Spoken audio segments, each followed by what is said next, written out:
कि रेलवेज की एनटीपीसी के लिए एप्लीकेशन का स्टेटस आ चुका है। तो अभी बहुत सारे लोग ऐसे होंगे जो फर्स्ट टाइम रेलवेज देने वाले हैं, बिगनर्स हैं। तो उनके मन में सबसे पहला सवाल ये है कि how to crack railways in first attempt, railway पहले प्रयास में कैसे क्रैक किया जाए, कैसे पास किया जाए। तो क्या ये पॉसिबल है कि किसी भी एग्जाम को फर्स्ट अटेम्प्ट में क्लियर किया जा सकता है? बिल्कुल, फर्स्ट अटेम्प्ट में बहुत सारे एग्जाम क्लियर किए जा सकते हैं। किसी भी एग्जाम को क्रैक करने के लिए सबसे पहले उसकी स्ट्रेटेजी देखी जाती है कि एग्जाम का नेचर क्या है, एग्जाम में किस तरीके के प्रश्न आने वाले हैं। साथ ही साथ एग्जाम हॉल का जो प्रेशर है, कोई भी एग्जाम सिर्फ स्टडी बेसिस पे क्लियर हो ये जरूरी नहीं है। अगर आपने साल भर बहुत अच्छे से मेहनत की है, लेकिन अगर आप एग्जाम हॉल में उस प्रेशर को बियर नहीं कर पा रहे हैं, वहां पर आप अपने आप को नहीं संभाल पा रहे हैं, तो फिर वहां पर एग्जाम के बिगड़ने की संभावना बनने लगती है। तो कोई भी एग्जाम एक पर्सनालिटी टेस्ट होता है जिसमें आपका सब्जेक्टिव नॉलेज, साथ ही साथ आप कैसे प्रेशर बियरिंग करते हैं, आपका डिसीजन मेकिंग क्या है, प्रॉब्लम सॉल्विंग का अप्रोच क्या है, इन सब चीज़ों के लिए आपको एक गाइड, एक मेंटर, फैसिलिटेटर की जरूरत होगी, जिसके लिए मैं आपकी हेल्प करूंगा। मैं प्रज्ञा नारायण पाली, 2 times railway cracker, all the times in first attempt. Railways के एग्जाम मैंने फर्स्ट अटेम्प्ट में क्लियर किए हुए हैं। तो कैसे ये चीज़ पॉसिबल है? हम चीज़ों को कंसेप्चुअली पढ़ सकते हैं, उसकी संकल्पनाओं को, कॉन्सेप्ट को क्लियर करेंगे। साथ ही साथ फैक्ट्स एंड फिगर, जो फैक्ट है, डेटा है, वो हमको याद रखना पड़ता है कि कहाँ पर क्या चीज़ एप्लीकेबल है। सारी चीज़ें हम एग्जाम हॉल में सॉल्व नहीं कर सकते। बहुत सारी चीज़ें ऐसी होती हैं जो हमें देखते ही आंसर लगानी पड़ती है। रेलवे एक्चुअली हमसे चाहता क्या है? What is railway wants? Railway 24/7 working organization है, 24 घंटे 7 दिन काम करने वाली ऑर्गेनाइजेशन है। तो रेलवे ये चाहती है कि उसके एम्प्लॉय बहुत ज़्यादा मेंटली साउंड हो, बहुत ज़्यादा एफिशिएंट हो, उनका काम बहुत सही तरीके से हो, शुद्ध हो, करेक्ट हो, एक्यूरेट हो। इसीलिए रेलवे अपने एग्जामिनेशन में 90 मिनट में 100 क्वेश्चन और 90 मिनट में 120 क्वेश्चंस लगाने के लिए देती है। तो क्या अभी भी हम ये सोच रहे हैं, जो बिगनर्स हैं ये सोच रहे हैं कि 90 मिनट्स में 100 क्वेश्चन या 90 मिनट्स में 120 क्वेश्चन, जिसमें आपको एक प्रश्न के लिए 1 मिनट से भी कम समय मिलता है, क्या पॉसिबल है? बिल्कुल पॉसिबल है। स्ट्रेटेजी क्या होती है? स्ट्रेटेजी सबसे पहले एग्जाम स्कीम के बेसिस पे डिसाइड होती है। देखते हैं NTPC, non technical, popular category और ग्रुप डी, इसके लिए कौन सी एग्जाम स्कीम रेलवे ने रखी है। एनटीपीसी के लिए सबसे पहले होगा CBT 1। CBT stands for computer based test. CBT 1 is followed by CBT 2। CBT 1 prelims examination है, स्क्रीनिंग टेस्ट है, इसके मार्क्स आपके मेरिट में काम नहीं आएंगे। सीबीटी 2 के मार्क्स मेरिट में काम आएंगे। सीबीटी 2 के मार्क्स के बेसिस पे आपका मेरिट बनने वाला है। सीबीटी 1 क्लियर करने के बाद आप सीबीटी 2 में अपीयर करेंगे। कुछ पोस्ट ऐसे हैं जिसकी पोस्टिंग सीबीटी 2 के बेसिस पर होगी, सिर्फ सीबीटी 2 के बेसिस पर, जैसा कि कमर्शियल अप्रेंटिस का एक पोस्ट है। फिर बहुत सारे पोस्ट ऐसे हैं जिसके लिए CBAT, computer based aptitude test, जिसको साइको टेस्ट भी कहते हैं, और टीएसटी, टाइपिंग स्किल टेस्ट। तो assistant station master, ASM, traffic assistant, TA, इसके लिए सीबीएटी साइको टेस्ट होता है। वहीं क्लर्कियल पोस्ट के लिए टीएसटी, टाइपिंग स्किल टेस्ट होता है। अगर ग्रुप डी की बात करें तो ग्रुप डी में सिर्फ एक ही स्टेज का एग्जाम होता है, सीबीटी, और सीबीटी क्लियर करने के बाद आपके लिए होता है फिजिकल टेस्ट। तो यहाँ पर देखने वाली बात यह है, सीबीटी 1, एनटीपीसी का सीबीटी 1 और ग्रुप डी का सीबीटी, दोनों का पैटर्न लगभग सेम है, एग्जाम की स्कीम भी सेम है, एग्जाम बिल्कुल अलग अलग होंगे बट पैटर्न सेम है। देखते हैं सीबीटी 1 और सीबीटी, इसमें क्या सिमिलैरिटीज है। दोनों के लिए ही मैथ्स, रीजनिंग और जनरल अवेयरनेस, इन सारे टॉपिक्स में हमारा जो सिलेबस है वो डिवाइड है। सीबीटी 1 के लिए मैथ्स 30 मार्क्स, रीजनिंग 30 मार्क्स और जनरल अवेयरनेस 40 मार्क्स, मतलब 100 मार्क्स के क्वेश्चंस हैं। सारे क्वेश्चन 1 मार्क कैरी करेंगे, ईच क्वेश्चन 1 मार्क। यहां पर आपको हर एक सही उत्तर के लिए 1 नंबर 1 मार्क दिया जाएगा, और वहीं यहां पर आपके लिए नेगेटिव मार्किंग भी है। अगर आप उत्तर गलत लगाते हैं तो उसके लिए 1/3 जो है नेगेटिव मार्किंग है। देखते हैं मैथ्स, रीजनिंग और जनरल अवेयरनेस, ये सीबीटी 1 के लिए है। सीबीटी 2 में जब जाते हैं तो क्या होगा, ये 100 क्वेश्चन 100 मार्क्स आपको 90 मिनट्स में सॉल्व करने हैं। लेकिन वहीं अगर सीबीटी 2 की बात करें तो यहाँ पर थोड़े से चेंजेस आपको देखने को मिलेंगे। Maths 35 marks, reasoning 35 marks and general awareness 50 marks. Total 120 marks, 120 questions in 90 minute. 120 question आपको 90 मिनट में लगाने हैं। तो देखिए अब क्या हो रहा है सीबीटी 2 में, समय वही है 90 मिनट से है, लेकिन क्वेश्चन नंबर ऑफ क्वेश्चन बढ़ रहे हैं। इसका मतलब टफनेस थोड़ी थोड़ी धीरे धीरे बढ़ने वाली है। और वहीं अगर सीबीएटी की बात करें, लास्ट टाइम मैंने एएलपी का जब एग्जाम दिया था, ये 5 टेस्ट बैटरीज में डिवाइड होता है, T1, T2, T3, T4, T5। इसमें सारे कैटेगरीज के जो एस्पायरेंट्स हैं, स्टूडेंट्स हैं, कैंडिडेट्स हैं, किसी के लिए भी कोई रिजर्वेशन नहीं होता। सारे लोगों को एक ही लेवल पे आकर CBAT that means psycho test pass करना होता है। और ये सारे टेस्ट बैटरीज को अलग अलग पास करना रहता है, सेक्शनल होता है। मतलब अगर आप 4 टेस्ट बैटरी में बहुत ज्यादा स्कोर कर रहे हैं और किसी एक टेस्ट बैटरी में फेल हो गए तो भी आप कंप्यूटर बेस्ड एप्टीट्यूड टेस्ट में फेल माने जाएंगे। इसीलिए सीबीएटी बहुत ज्यादा इंपॉर्टेंस रखता है और बहुत ज्यादा अच्छा एग्जाम है। जैसा कि मैंने देखा हम लोगों के टाइम पे 6 मिनट्स में 96 क्वेश्चंस लगाने थे। तो ये सारी चीजें कैसे पॉसिबल है? तो सबसे पहले practice makes a man perfect. Practice makes a man perfect. Swami Vivekananda ने भी कहा था कि उठो, जागो और प्रयास करो जब तक कि आपको लक्ष्य प्राप्त ना हो जाए। वही मेरे फेवरेट सर हैं टीचर, उनका कहना है कि मन के हारे हार है, मन के जीते जीत। अगर हम सोच लिए कि ये एग्जाम मेरे से क्रैक होगा तो आप उस दिशा में बहुत अच्छा प्रयास करेंगे और आपकी जो एग्जाम क्रैक करने की संभावनाएं हैं वो बढ़ने लगती है। साथ ही साथ जब तक आप रातें न जागे नसीब नहीं जागेगा। हार्ड वर्क बहुत जरूरी है, लेकिन अब एक नया की फैक्टर आ रहा है, क्या इतने कम समय में सिर्फ हार्ड वर्क करके ये एग्जाम क्रैक कर सकते हैं? नहीं, हार्ड वर्क के साथ हमको स्मार्ट वर्क भी करना पड़ेगा। तो वो स्मार्ट वर्क किस तरीके से करेंगे? क्या जरूरी है कि मैथ्स के सारे क्वेश्चन पेन उठाकर ही सॉल्व किए जाएं, या रीजनिंग में सारे क्वेश्चन में हमको दिमाग लगाना पड़े, या जनरल अवेयरनेस का जो टॉपिक जो इतना बड़ा वास्ट अरीना है, तो क्या जनरल अवेयरनेस को पूरा पढ़ा जाए? नहीं, मैंने बताया कि ये जो सिलेबस है, कभी भी सिलेबस के पीछे नहीं भागते। किसी भी एग्जाम को क्रैक करने के लिए सिलेबस के पीछे भागा ही नहीं जा सकता। अगर सिलेबस को 100% कंप्लीट करने के पीछे जाएंगे तो कुछ ना कुछ छूट जाएगा।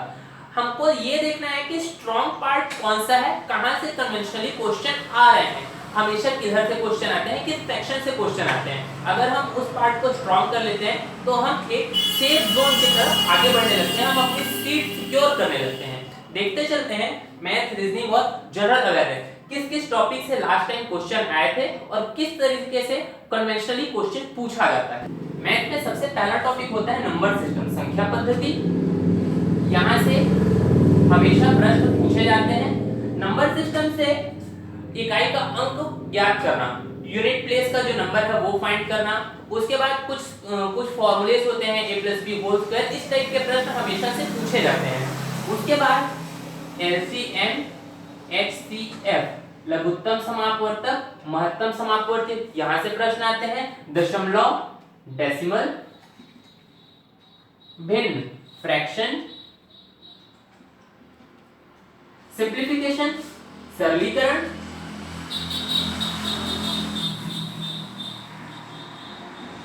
साधारण ब्याज SI, चक्रवृद्धि ब्याज CI, लाभ और हानि प्रॉफिट एंड लॉस, प्रतिशतता परसेंटेज। ये इनको एक सेट बनाकर पढ़ा जाता है क्योंकि ये इंटर रिलेटेड है, एक दूसरे से जुड़े हुए हैं। साथ ही साथ मेंसुरेशन, क्षेत्रमिति,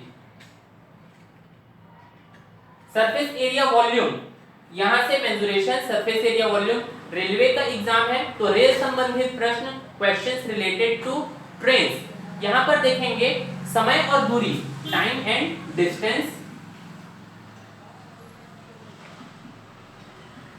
इसी में देखेंगे time and work, boat and stream, नाव और धारा, बोट एंड स्ट्रीम, नाव और धारा। इसके बाद देखते हैं pipe and cistern,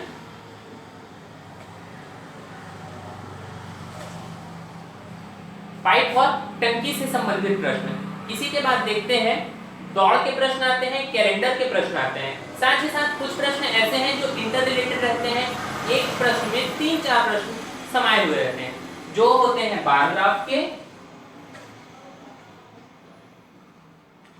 pie chart, line graph. ये कन्वेंशनल एरिना है जहां से पारंपरिक तौर से मैथ्स के क्वेश्चन हमेशा से पूछे जाते हैं, पिछले बार भी पूछे जा रहे थे, इस बार भी होपफुली पूछे जाएंगे। एसएससी का एग्जाम हो चाहे कोई सा भी वनडे एग्जाम हो, ये स्पेशल एरिना है, यहाँ से ही प्रश्न पूछे जाते हैं। तो देखते हैं इसको किस तरीके से तैयार किया जा सकता है। नंबर सिस्टम सबसे पहले कंसेप्चुअली हम देखेंगे, हम अपना एक पहले कॉन्सेप्ट तैयार करेंगे, प्रिपेयर करेंगे कि किस तरीके से हम उसको सॉल्व करते हैं, फिर आप चुटकियों में ऑप्शन देख कर ही लगा सकते हैं। मैंने जैसे कहा आपको पेन उठाना जरूरी नहीं है। एलसीएम और एचसीएफ यहाँ से भी प्रश्न देखकर ही बनने लगते हैं। डेसिमल दशमलव भिन्न अगर आपने क्लास 6 और 7 में पढ़ा होगा तो बिल्कुल वो अच्छे से बनेगा। फ्रैक्शन वो भी बहुत इजी है। सिंप्लीफिकेशन यहाँ पर आपको बॉड मास यूज करना है, अगर आपने बॉड मास फॉलो नहीं किया तो आंसर नहीं आएगा, जो आपका आंसर आएगा वही फर्स्ट ऑप्शन में रहेगा। तो इस तरीके से मिस्टेक भी होने लगते हैं। एसआई और सीआई बहुत सारे टिप्स और ट्रिक्स हैं जिससे ओरली क्वेश्चन सॉल्व होने लगते हैं। प्रॉफिट एंड लॉस इसके लिए भी टिप्स हैं, बहुत सारे ट्रिक्स हैं, इजीली बहुत इजी वे में सॉल्व होगा। मेंसुरेशन इसको अप्रोच कॉन्सेप्ट के थ्रू जब हम सॉल्व करने लगते हैं तो चीजें बहुत ज्यादा इजी और मजेदार होने लगती हैं। टाइम एंड डिस्टेंस रेलवे का प्रश्न है तो यहाँ पर से इसमें मेहनत करनी पड़ेगी। टाइम एंड वर्क इसमें एनडीएच का फॉर्मूला लगा सकते हैं। साथ ही साथ बोर्ड एंड स्ट्रीम इसमें आपको थोड़ी सी मेहनत करनी पड़ सकती है। पाइप एंड सिस्टम यहाँ से प्रश्न आए हुए हैं। बार ग्राफ, पाई चार्ट और लाइन ग्राफ ये ऐसे क्वेश्चन हैं जो आपको बहुत सारे नंबर फ्री में दिला सकते हैं अगर आप इसको कंसेप्चुअली पढ़ें। इसके बाद देखते हैं रीजनिंग के लिए। रीजनिंग दो पार्ट में डिवाइड होता है, एक वर्बल रीजनिंग और एक नॉन वर्बल रीजनिंग। तो नॉन वर्बल रीजनिंग में जो मेरा फेवरेट जोन है वो मिरर इमेज और वाटर इमेज का है, जो फ्री में नंबर दिलाता है। हमेशा से मिरर इमेज और वाटर इमेज फ्री में नंबर दिलाएंगे आपको, तो उसकी तैयारी बस 2 मिनट लगेगा आपको, फिर आपका वो कॉन्सेप्ट क्लियर हो जाएगा। उसके बाद कोडिंग एंड डीकोडिंग, साथ ही साथ direction test, calendar, blood relation, puzzle test, Venn diagram, ये सारे क्वेश्चन ऐसे हैं, ये सारे एरिना ऐसे हैं जहां से क्वेश्चन हर बार आते हैं और आप इनको तैयार करके अपना एक सीट सिक्योर कर सकते हैं। इसके बाद देखते हैं जनरल अवेयरनेस की तैयारी किस तरीके से की जाए, क्योंकि जनरल अवेयरनेस बहुत बड़ा जोन है जिसमें आपको कहीं ना कहीं भारतीय इतिहास पढ़ना है, भारतीय कला और संस्कृति पढ़ना है, भारत का भूगोल पढ़ना है, भारत का संविधान पढ़ना है, विश्व का भूगोल पढ़ना है, साथ ही साथ हमको करंट अफेयर पढ़ने हैं। तो इन सारी चीजों को हम कैसे बैलेंस कर सकते हैं? सारी चीजों को जरूरी नहीं है कि पढ़ना, मैंने कहा कि एक साइंटिफिक अप्रोच लेना है, किस तरीके से क्वेश्चन आए थे और किस तरीके से क्वेश्चन आ सकते हैं। जनरल अवेयरनेस, सबसे पहले हिस्ट्री का टॉपिक देख सकते हैं। हिस्ट्री के कौन कौन से इंपॉर्टेंट टॉपिक्स हैं, जैसा कि हिस्ट्री में हम लोग देख सकते हैं बैटल, कौन कौन से युद्ध हुए, कौन कौन सी किताबें बुक्स लिखी गई, कौन कौन से मंदिर बनवाए गए, टेम्पल्स, और उसके साथ मॉन्यूमेंट्स, कौन कौन सी इमारतें बनाई गई, कॉइन्स, कौन कौन से सिक्के चलाए गए। इसी के साथ देख सकते हैं ज्योग्राफी में कि भारत का भूगोल यदि देखें तो भारत का जो बॉर्डर है, सीमाएं हैं, वो देख सकते हैं, प्राकृतिक प्रदेश देख सकते हैं, भारत की नदियों से प्रश्न आता है, नदियों पर परियोजनाओं से प्रश्न आता है, इस तरीके से देख सकते हैं। साथ ही साथ बुक्स देख सकते हैं, करंट अफेयर का बर्निंग टॉपिक होता है बुक्स, किस बुक के ऑथर कौन है। जैसे कि जब मैंने रेलवे का फर्स्ट एग्जाम दिया था तो वहां पर क्वेश्चन आया था कि प्लेइंग इट माय वे, इसके लेखक कौन है, who is the author of playing it my way, Sachin Tendulkar. इस तरीके से बुक की एक लिस्ट ले सकते हैं। उसके बाद बुक का एक जोन हो गया। उसके बाद इंपॉर्टेंट डेट्स देखते हैं कि कौन कौन से डेट्स इंपॉर्टेंट है राउंड द कैलेंडर, हमारे कैलेंडर में कौन कौन से डेट्स हैं, जैसे कि 5 जून है विश्व पर्यावरण दिवस, 21 जून है विश्व योग दिवस, 11 जुलाई है विश्व जनसंख्या दिवस। इस तरीके से डेट्स को हम लोग याद रख सकते हैं। साथ ही साथ जनरल साइंस होता है, साइंस का टॉपिक बहुत ज्यादा इंपॉर्टेंट है और साइंस के टॉपिक को ल्यूसेंट के थ्रू या स्पीडी के थ्रू कवर किया जा सकता है कि प्रीवियस ईयर किस टाइप के क्वेश्चन आए थे। इसके बाद करंट अफेयर के लिए आप डेली न्यूज़पेपर फॉलो करें, जिससे आपको गवर्नमेंट का जो फ्लैगशिप प्रोग्राम है, फ्लैगशिप स्कीम है, गेम्स एंड स्पोर्ट्स है, किसको कौन सा पुरस्कार मिला, ये सारी चीजें आपको मिलते जाएंगी। तो एक समन्वित प्रयास से आप इस एग्जाम को क्लियर कर सकते हैं। अब देखते हैं कि आपको इन सारी चीजों को पढ़ने के लिए क्वालिटी कंटेंट कहां से मिलेगा। मैथ्स के लिए RS अग्रवाल की book numerical aptitude by RS Agarwal, अंकगणित RS अग्रवाल का, चाहे तो आप SD यादव की बुक भी फॉलो कर सकते हैं। मैंने RS अग्रवाल की बुक फॉलो की, मैं उससे बिल्कुल सेटिस्फाई था और मैंने यही बुक फॉलो की थी। रीजनिंग के लिए दीपक कुमार की परफेक्ट रीजनिंग, या आप चाहें तो अरिहंत की बुक भी फॉलो कर सकते हैं, दीपक कुमार की perfect reasoning.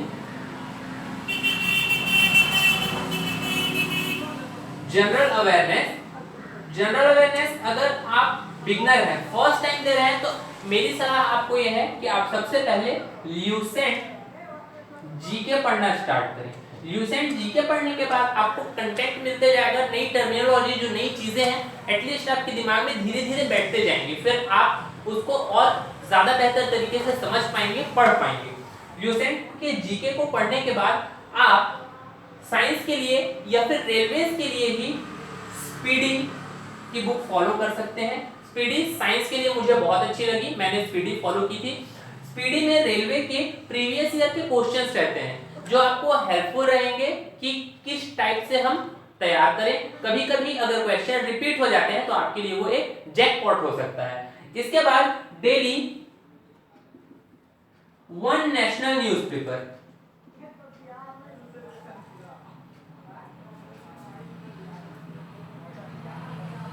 Daily one national newspaper आपको किस चीज के लिए हेल्पफुल होगा, तो सबसे पहले गेम्स एंड स्पोर्ट्स, जैसे अभी IPL चल रहा है, विंबलडन होगा, टेनिस टूर्नामेंट्स हैं, आगामी खेल आयोजन, आने वाले समय में कौन कौन से खेल आयोजन होने वाले हैं या हो रहे हैं, जो हो चुके हैं। इसके साथ ही साथ कुछ अवार्ड हैं, पुरस्कार हैं, जैसे कि नोबेल पुरस्कार, ग्रैमी पुरस्कार, रमन मैग्सेसे पुरस्कार। तो इस सब टाइप के लिए हमको न्यूज़पेपर बहुत ज्यादा इंपॉर्टेंस रखता है।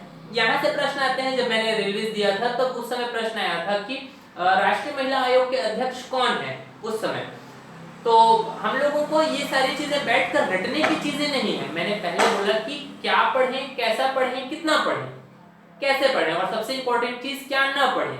तो अगर आप डेली न्यूज़पेपर फॉलो करते हैं तो डैम श्योर कि आपको ये पता रहेगा कि केंद्रीय मंत्रिमंडल में कौन है, हमारे आयोगों के अध्यक्ष कौन है, और बहुत सारी चीजें जो बिना पढ़े ही आपको, आप सोकर सुबह उठेंगे, डेली न्यूज़पेपर देखेंगे, वो एक हैबिट में आते जाएगा और एग्जाम के पहले तक आप इन सारी चीजों से बहुत ज्यादा फेमिलियर हो जाएंगे।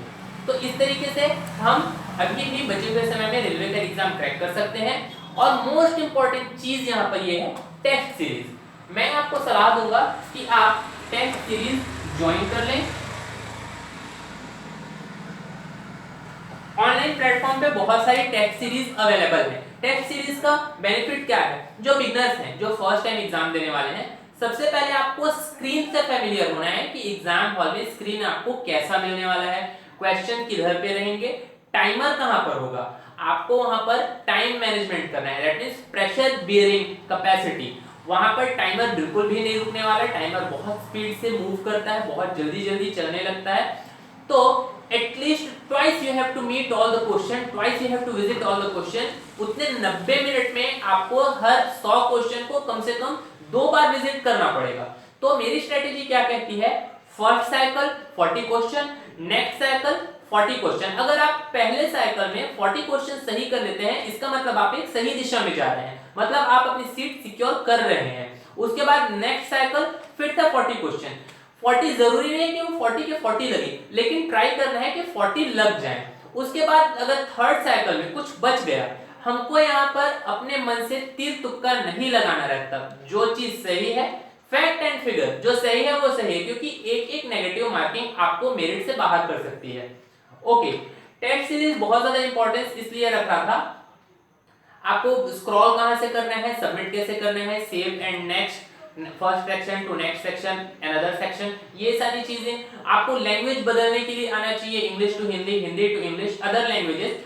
तो आप वहां पर एग्जाम हॉल में बिल्कुल भी डेविएट नहीं होंगे अगर आप स्क्रीन से फेमिलियर हैं। ओके, इसी टाइप के वीडियोस के लिए, सब्जेक्टिव वीडियोस के लिए मैं बहुत सारे सब्जेक्टिव वीडियोस आपको हेल्प करने के लिए बनाने वाला हूं। इस टाइप के और वीडियो के लिए मेरे चैनल को लाइक करिए और सब्सक्राइब करिए। Thank you and all the best for your exam.